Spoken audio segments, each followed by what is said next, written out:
Bullshit. Pretend for a moment we've entered a parallel universe, free of bullshit and full of bold solutions. That's what the No BS Marketing Show is all about. I'm your host, Dave Mastovich. Our guest today is Jesse Schell, but first, let's cut the bullshit. I enjoyed the Citi double cash card commercials that asked the question, wouldn't it be great if everyone said what they meant? One commercial pokes fun at something most homeowners have experienced, the stress of working with contractors on home improvements. The scene in the kitchen has the contractor explaining the situation. I'll over-explain the process and give you an unrealistic time frame. The husband says, I'll nod in agreement so my wife thinks I understand what you're saying. His wife responds with, I look forward to questioning your every move. The contractor ends with, okay, I'll leave your house in shambles and disappear for 6 months. The commercial works because we can relate to it and it's funny. But it's also a learning opportunity. Think about when you're the customer. How often do you clearly state what you want? Unfortunately, we usually hide our true intentions thinking it will help us in our, quote, negotiations. When we're the seller, we make promises hoping to close the deal and end up overpromising. Then when we're part of the selling process but not the ultimate decision maker, we nod in agreement so others think we understand what's being said. Try transparency. You'll like the outcome. I know as a customer, you're worried about being manipulated because we've seen lousy salespeople do it time and again, but you still have control over the process. If you're fair to the seller and they aren't truthful, you move on to another seller because there's plenty of them out there. But unless you state what you clearly want, you're part of the problem. As for salespeople, you have a choice. Continue to be lumped in the not a trustworthy salesperson bin, or do the right thing and show how sales can be a noble profession. When you're included in the buy-sell process but don't have decision-making authority, your job is to ask good questions and provide clear feedback to the decision maker. Don't just nod and try to guess what they want to hear. Saying what you mean matters in all three roles. Double means double. The No BS Marketing Show is brought to you by Audible.com. Get a free audiobook download and 30-day free trial at audibletrial.com/nobs. Try a book like The Girl with the Lower Back Tattoo by Amy Schumer. You can download it for free today. Go to audibletrial.com/nobs for your free audiobook. Over 180,000 titles to choose from for your iPhone, Android, Kindle, or MP3 player. Our guest today is Jesse Schell, an American video game designer, author, CEO of Schell Games, and a distinguished professor of the practice of entertainment technology at Carnegie Mellon University's Entertainment Technology Center. Jesse, welcome to the show. Thanks very much. So, Jesse, let's start by having you walk us through your educational background and your career journey. Yeah, sure. So I guess my formal educational background I had was in computer science and computer networking, but my useful educational background started before that. I was born in 1970, which meant that I was right at the right age for the personal computer revolution as it kind of came into the homes right when I was about 10 years old. And so I was interested in and fascinated with computers when they started showing up in our homes, partly because I've always been interested in anything that's magical. So I've always been interested in things, anything that's kind of remotely magical. And so that was partly entertainment, but also partly technology, because technology has a certain special kind of magic. So by the time I was 12, I was making my own computer games because I could, and it was cool and it was fun. But I never really thought that would be a career. I assumed I lived on the East Coast. I didn't know anybody who made computer games. I didn't know anybody who knew anybody who made computer games or how you'd even begin with something like that. So I focused on a traditional computer science pathway, software engineering career. I was very interested in artificial intelligence initially, and that was kind of the focus of my undergraduate, where I went to Rensselaer for that. And then after I graduated, I worked at IBM for a bit, but then I got a job at Bell Communications Research. They sent me to graduate school for computer networking, where I first started learning about virtual reality. And I was getting an I&I degree at Carnegie Mellon University. and did my thesis in networked virtual reality in the early 90s. The bloom had come off the rose regarding artificial intelligence, and I saw VR was starting to appear, and I thought that was pretty cool. And so I did that for graduate school, and it was a really great experience. But then I ended up, back at Bellcore, which was fundamentally the phone company, which was a little dull, a little boring. I wasn't really loving it. And I happened to see an opportunity with the Walt Disney Company. They had a virtual reality studio. And I guess I probably should have mentioned that along the way here, I used to be a professional circus performer. That was kind of the way I worked my way through high school and through college. I used to be a professional juggler, and so I did a lot of that kind of work. And so here was Disney posting this job looking for somebody who knew how to do AI coding, which I'd done, had experience with virtual reality, knew how to do sound editing, and I used to do college radio, so I knew that, and knew how to put together a show, which I knew from my circus days. So I applied for that job, and I ended up there. And that was where I think I got my most useful education. I spent 7 years at the Disney Virtual Reality Studio, starting out as a programmer, kind of gradually taking on design and management responsibilities, and eventually becoming the creative director of the studio, where we created things like Disney Quest, which was Disney's virtual reality theme park, and a game called Toontown Online, which was the first massively multiplayer game for kids. In 2002, I ended up coming to Pittsburgh because I knew a guy named Randy Pausch, who was the founder of the Entertainment Technology Center at Pittsburgh. And he was sort of famous for the last lecture, if you remember that. Yes. When Randy became ill, he had this sort of famous lecture that kind of went all around the world. But I'd known him since the 90s because he did a sabbatical in the VR studio because he wanted to learn about virtual reality. And so I got to know him then. We stayed in touch. And when he started the ETC at Carnegie Mellon, I started hiring, when I was at Disney, I started hiring students from his program, and they were unlike anything I'd ever seen. And so when my wife and I were ready to move back east, we thought maybe I could work at Carnegie Mellon. So 2002 came to Carnegie Mellon. I've been teaching there ever since. And I also started a game studio. So there you go. That's pretty much my story. Yeah, that's pretty intense because I have to go back to a bunch of things, go all the way back. So most 12-year-olds have a son who just turned 13. So when he was 12 and when I was 12, when most 12-year-olds might have been playing some computer games or playing sports or hanging out with their buddies, you were making your own computer games. So let's start with that. 12 years old, making your own computer games. How does that even start? Well, I mean, I always thought games were cool, and I just wanted to make them. I don't know. I guess I've always been that way. Like when I remember being like 6 or 7, and I thought magic shows were cool, so I wanted to do magic, right? So I got a magic set, and I learned to do that. It was pretty much just I don't know. To me, it was the most natural thing in the world to try and want to make something that I thought was exciting. So what was the first couple games that you made, and what'd you do with them? Yeah, so so it's funny. Like I didn't have a computer in the beginning, right? Our family couldn't afford a computer.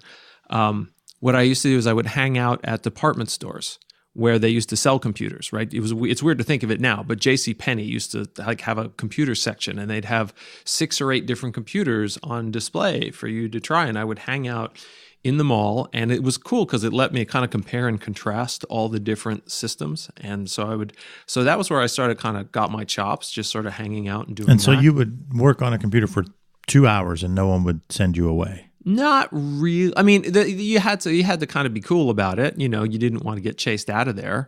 But if you were just there and you were being quiet, and it actually, I think, looked kind of good because the salespeople were trying to say, hey, this is a family computer.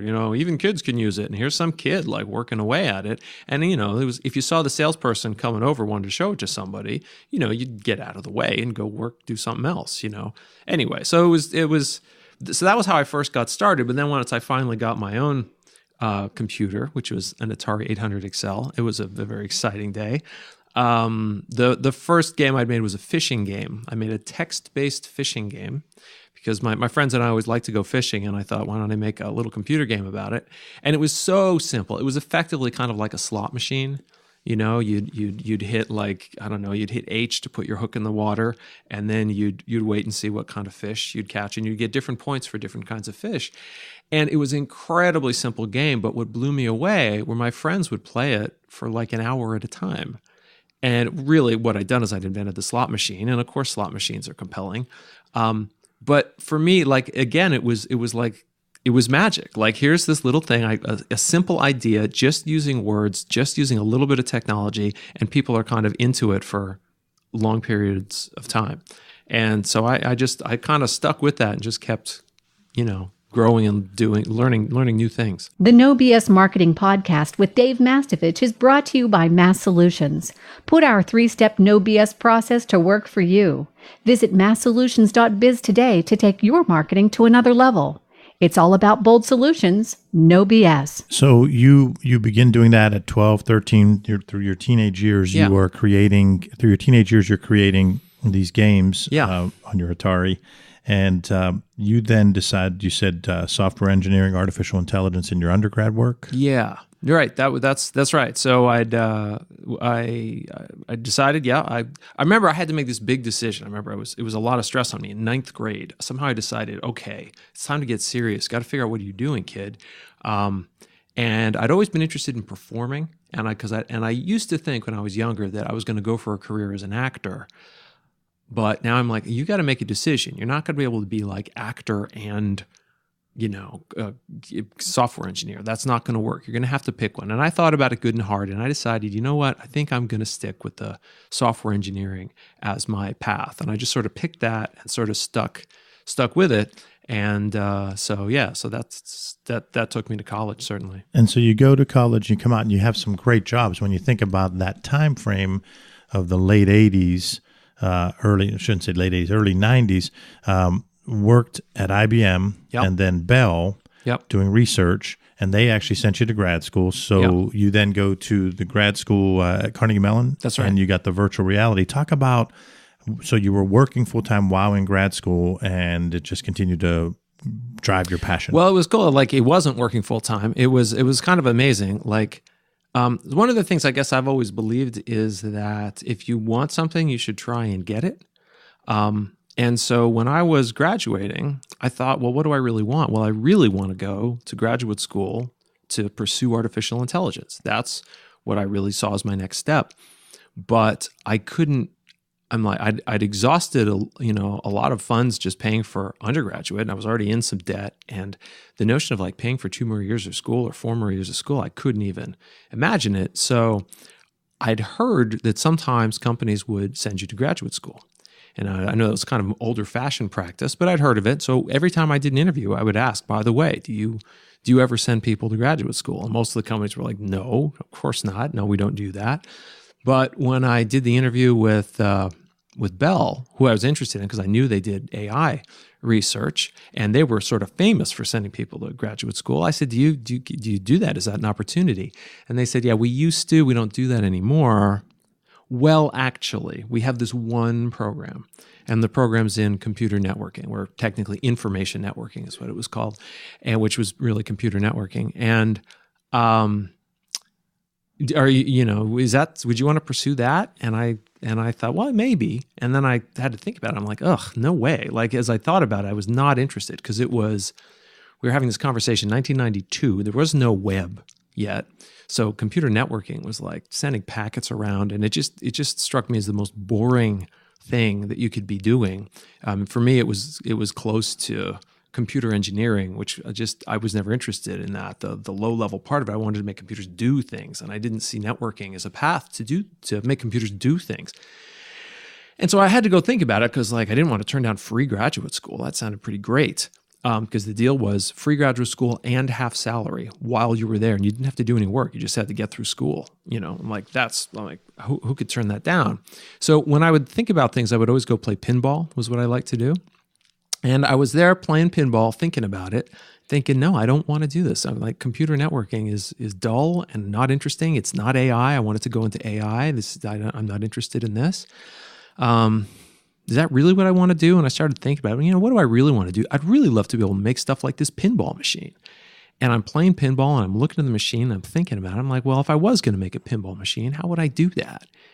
And I realized, oh my God, a pinball machine is a collection of sensors that collect information and then send it around the machine through wires. I'm like, God damn it, it's computer networking. And I realized, like, wow, I'm really not taking the right point of view about what computer networking is.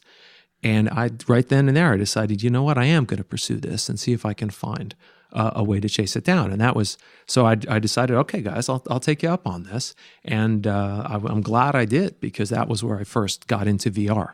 I like a number of things that you said. This show's about leadership and communication and, of course, marketing. And a couple of things that you did there showed personal accountability and leadership, because throughout your 10 minutes on the show, you've said multiple times how when you saw something that you wanted to do or that you were passionate about, you did it, and you weren't afraid to try things. You weren't afraid to take risks. You weren't afraid to ask. So to go back just a little bit, you had the courage to just say, do you guys have a program? And you knew Bell had done that in the past. Do you have a program for grad school? And it ends up working out where they make you an offer.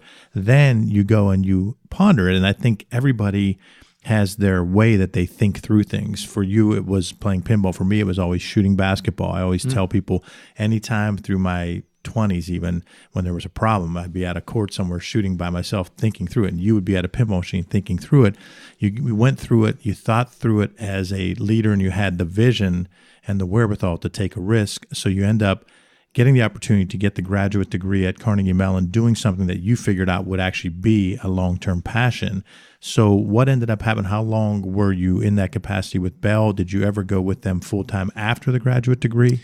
Yeah, so after I graduated, I went back and worked for them, and I was there for about 2.5 years, working on graphical network maps. And there was actually a little bit of AI on it. We were developing expert systems to diagnose problems with the phone system. But overall, I wasn't liking it so well, mainly because at the time where we were, there was no focus on quality. It was kind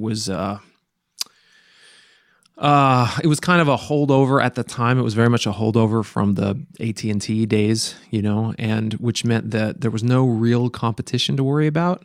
So it would just, I don't know. At the time, it wasn't great. We weren't doing great work. We were doing kind of sloppy work for exactly 7 customers who had nowhere else to go for their software. And I just wasn't enjoying it very much.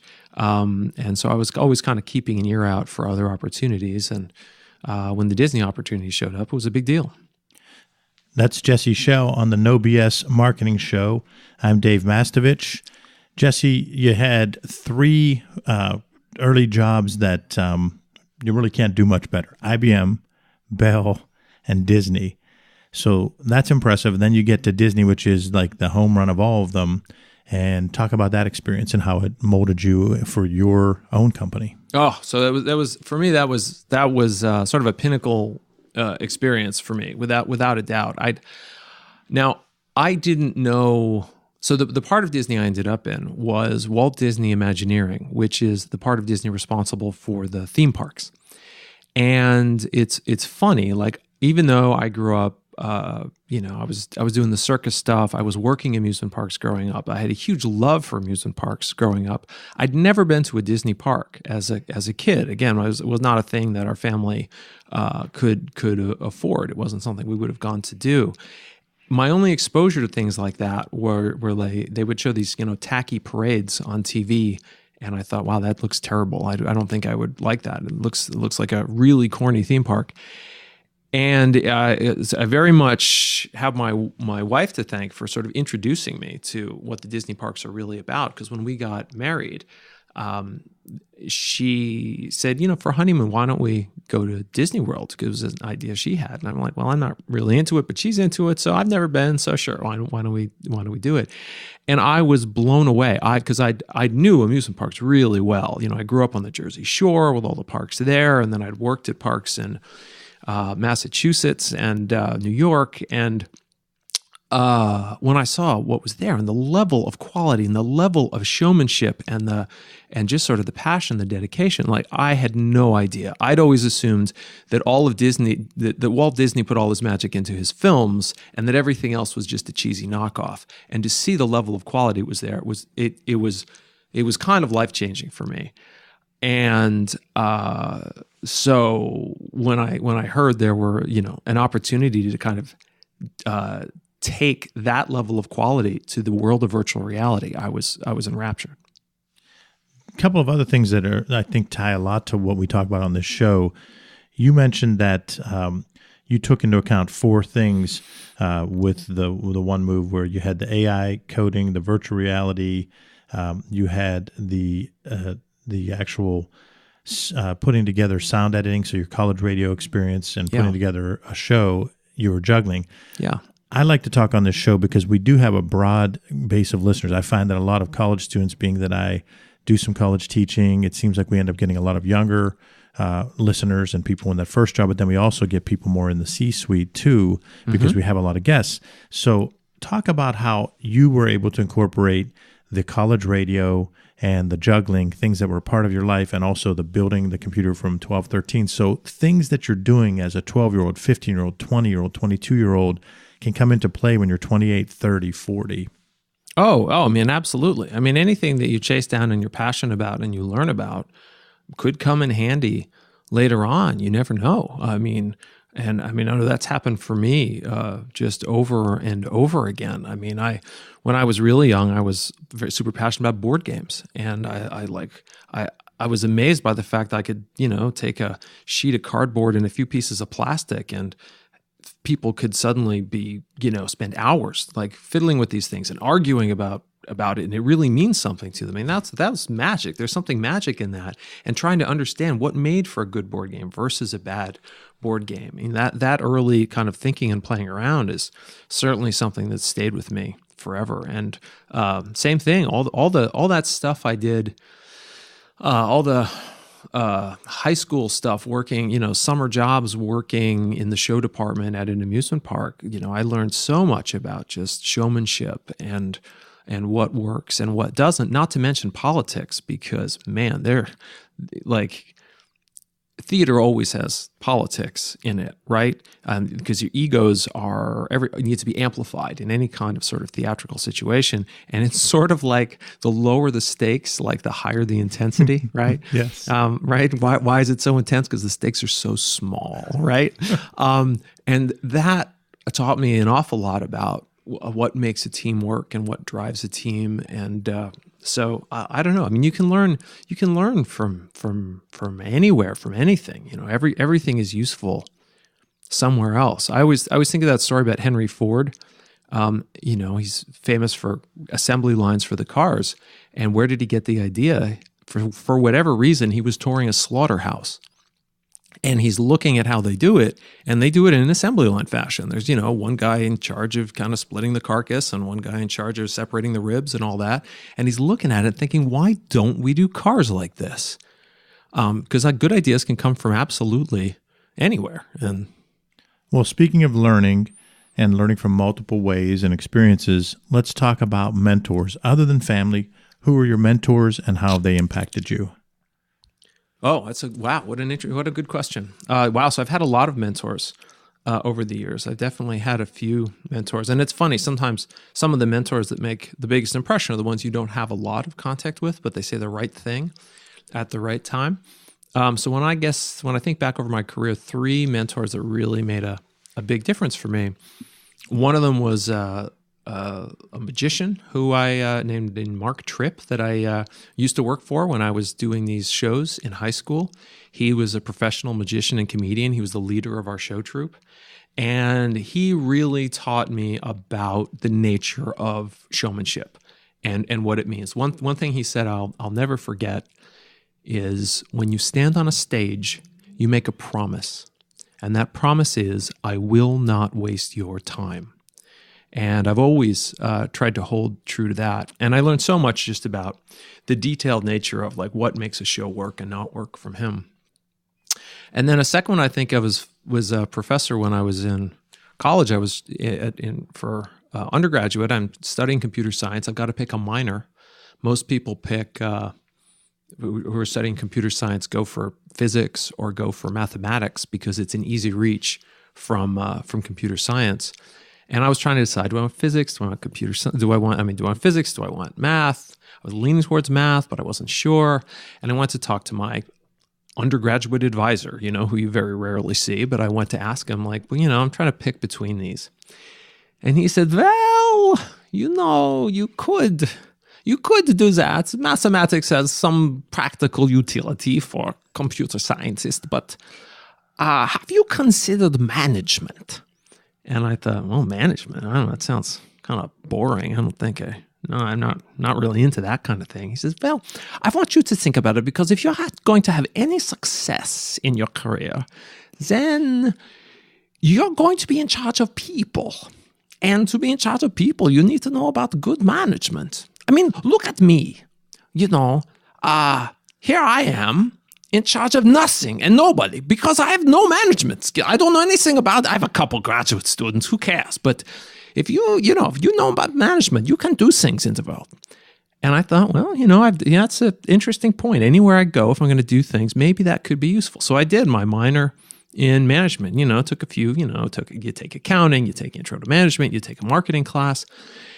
And I found it really interesting. And what that really ended up being very important for me, because both at Disney and in starting my own company, this, it's not like I was some, master of business because I took like a handful of courses, but for me, management and business had always kind of had a shell around it, kind of a wall. Like this little bit impenetrable. The MBAs have all their crazy talk, their buzzwords. And I saw that, wow, this is not complicated. This is mostly common sense and adding and subtracting. And so it sort of just took the mystery out of it and made it seem doable and achievable. And that was really helpful for me at Disney in terms of how do I because so much of getting things done in a big company like Disney is getting the people who hold the purse strings convinced that you have a good idea. And to do that, you have to be able to speak their language. You can't just come at them with, flowery ideas of what a beautiful creative thing this is. You've got to tell them, and here's why it's going to make you a lot of money. And that gave me the confidence to show up at these things with spreadsheets and financial projections and all of that and feel good about it. And anyway, my third mentor was certainly Randy Pausch, who I first met at Disney, and then he basically hired me into the Entertainment Technology Center and taught me about what does it mean to be a professor, and just learning the ways of the ETC, and that of course changed my life dramatically. Shows how we can have multiple mentors throughout our life. And I love the point you made about how sometimes it's a mentor that isn't around you a lot, but they say the right thing at the right time. Yeah. So that undergraduate advisor, and that's a great imitation, by the way, very enthusiastic and entertaining, but that undergraduate advisor probably didn't spend 50 hours of their life with you, but they made an impact that has carried on to this day. Whereas the magician, you probably did spend a pretty significant volume of hours with him, and he taught you some things, and then Randy Pausch as well. So I really think that's a strong idea to show to our listeners of how multiple mentors make different types of impacts. So let's move into the part where I put you on the spot a little bit, since it is the No BS marketing show. I want to talk about one of your biggest learning experiences. Talk about when maybe you were a BS employee, a tough boss, or maybe your communication wasn't what it needed to be. Looking back, when do you think you might have been guilty of some BS? What did you learn from it, and how can it help our listeners? Yeah, the time I really think of, so we haven't talked much yet about starting Schell Games and how that happened, but I ended up starting Schell Games as kind of a side job because I came from being kind of an executive at Disney to being a 9-month-a-year professor, 9-month-a-year assistant professor at Carnegie Mellon, which is a significant kind of step down in pay. Particularly, you're not getting paid at all in the summer. So I needed to do a little side work in order to kind of just keep things going. So I started doing some consulting design consulting, and that was going pretty well. And after a year or two of that, some of my clients were saying, if you could pull a team together, we could throw some bigger projects your way. And I knew some people that I wanted to work with. And I thought, wow, wouldn't it be cool if we could just work together and have our own thing? So I approached them about it and said, you guys want to do this? And they were into it. So we got a handful of us and worked on a small contract.